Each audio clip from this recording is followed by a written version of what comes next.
Jepang pada masa dulu mempunyai ritual bunuh diri. Apakah itu?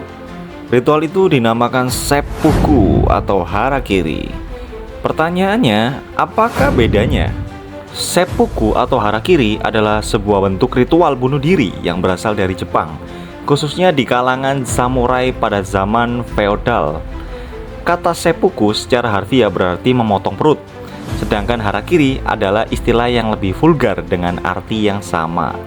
Praktik ini merupakan bagian dari kode kehormatan samurai yang dikenal sebagai bushido dan dianggap sebagai cara yang terhormat untuk mati, baik untuk menghindar penangkapan, untuk menebus kegagalan, atau untuk menunjukkan kesetiaan dan prinsip.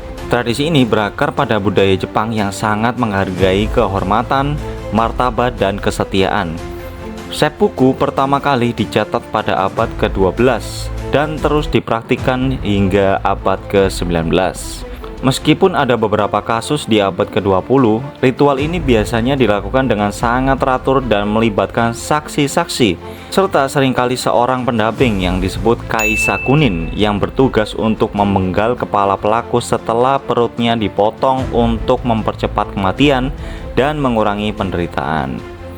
Seppuku berasal dari gabungan kanji setsu yang berarti memotong dan fuku yang berarti perut. Sedangkan harakiri berasal dari gabungan kanji hara yang berarti perut dan kiri yang berarti memotong. Lalu pertanyaannya sekarang adalah kenapa harus bagian perut yang dipotong?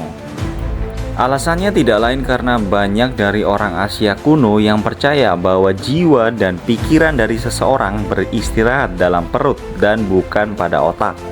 Karenanya perut harus dipotong agar jiwa tersebut terbebas.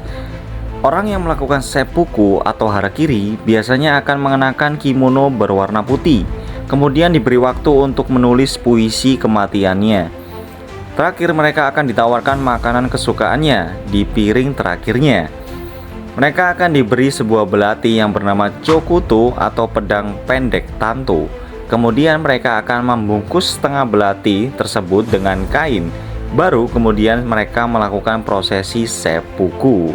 Seppuku dan harakiri merupakan bagian yang kompleks dan kaya dari sejarah serta budaya Jepang, mencerminkan nilai-nilai kehormatan, kesetiaan, dan keberanian yang dipegang teguh oleh para samurai.